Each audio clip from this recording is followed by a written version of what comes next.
Chapter 14. Noah followed Steph out to the back porch.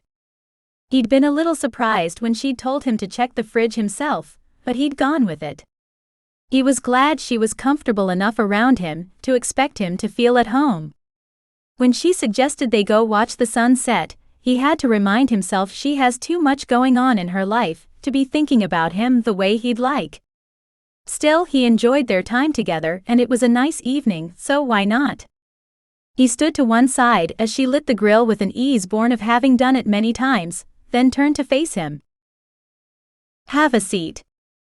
I'm not going to make you stand all night." He chose one of the half-dozen chairs not far from the grill, turned it to face the path to the lake, and sat. After a couple minutes, Steph dragged another chair close, then put a small table between them and took a seat herself. She settled in, putting her drink on the table between them and pulling out her phone. "Just letting Mom and Dad know we're here, and we'll have dinner ready soon." She typed out a quick message, then set the phone next to her glass. "I've had fun today." Noah let his head fall against the back of the chair. "Me too.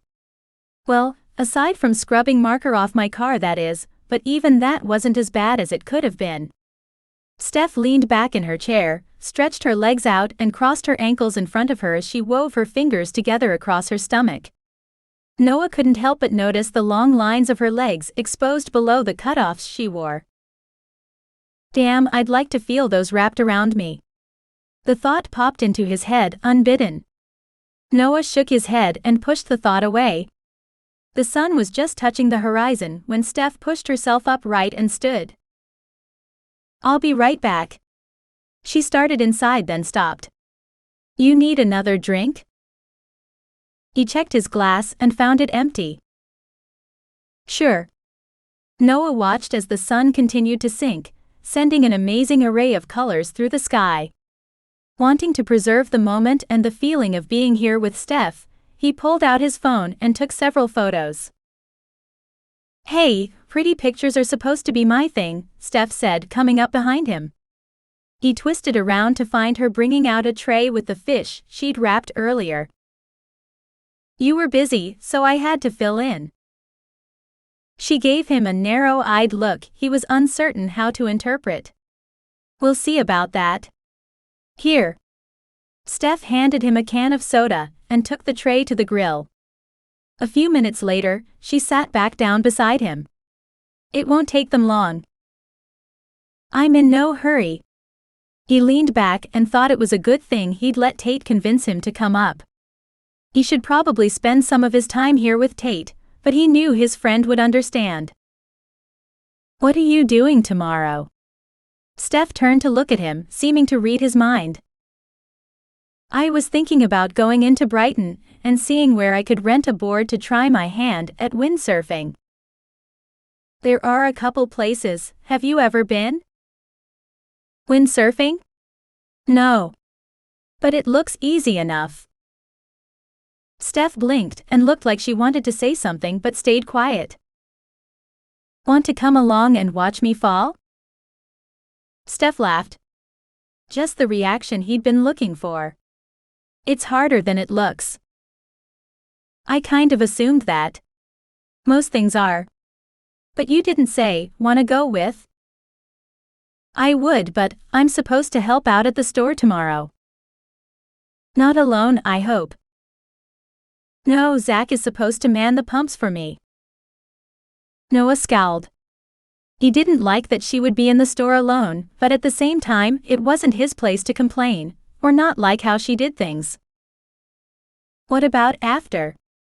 What time do you get off?" "Ashley should relieve me at about 1. We could do something after that if you want." Her phone rang with the timer she'd set. She silenced it and went to check on the food. The sound of 2 car doors closing, one after another, reverberated from the front of the house. "That will be Mom and Dad." Steph closed the grill. "These will be ready in a few more minutes." She resumed her seat beside him. "You never told me what you do with your paintings. I'd like to see one, or several." I don't know. If you never share them, then why do it? It's a hobby. Something I enjoy and find relaxing. Are you good? Steph lifted one shoulder. I like to think so, and that's what matters, right?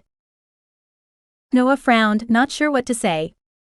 He'd love to see something she'd done, but he suspected he wouldn't be able to be as objective as he wanted to be. After only a couple days together, Steph meant more to him than he'd imagined possible. Noah returned his rental board and hit the nearby bathroom to change. His clothes were still dripping, and he wanted to look nicer than damp shorts when he picked up Steph. When he came out, he felt much better. He'd been surprised by the amount of sand that had managed to find its way into his suit. He would have expected it in the ocean, but Pelican Lake didn't seem to have much sand. It must be all suspended in the water. He checked his watch and found he had enough time for a quick stop before he had to leave.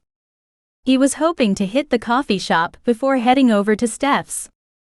He stepped out of the small, surprisingly crowded building to find a boy leaning against his truck. Noah didn't think much of it at first. His pickup wasn't shiny new, or anything else someone would worry about touching. He expected the kid to move when got close and got in, but instead, the kid stepped in front of him, making him stop. Excuse me. Noah fought the urge to roll his eyes at the barely more than teenager, who thought he was big and bad. Stay away from her. Noah paid attention to the kid for the first time. He was short, a little chubby, and scowled at Noah as if he were older than the 19 or 20 he looked. Excuse me? Noah said the word slower this time. He wanted to give the punk a chance to back down. Stay away from Stephanie. She's mine. As much as he hated it, Noah had to give the kid credit for standing up to him. His voice shook, but he stood his ground. I take it you're Eric. I'm not surprised she's told you about me. It just confirms she's mine. That just confirms you're an ass who won't leave her alone. Noah was starting to get pissed. He already hated what the kid was doing, and the attitude about it was the icing on the cake. What he really wanted to do was knock the guy on his ass and tell him never to contact Steph again, but he knew better than to make the first contact. Noah tried to step around the little twit, but Eric kept blocking his way. Look, you may scare Steph, but you don't scare me. Noah had had enough. Either get out of my way, or give me something to tell the cops. Eric took a step back, almost as if Noah had hit him. Why would you bring the police into this? It's none of their business. I don't know. Maybe since you're harassing someone who has asked you repeatedly to leave her alone. I can't leave her, she's mine. I just need to get her to see it. There was so much Noah wanted to say, but he could see he was wasting his time. Dude. You need help. Noah was done. He tried once more to step around the boy. He certainly wasn't acting like a man. This time Eric didn't block his way. Noah opened the door and put his coffee in the cup holder before turning back to Eric. Let me give you a bit of advice. Forget about Steph. Move on. Find someone else. She's not interested. She's mine.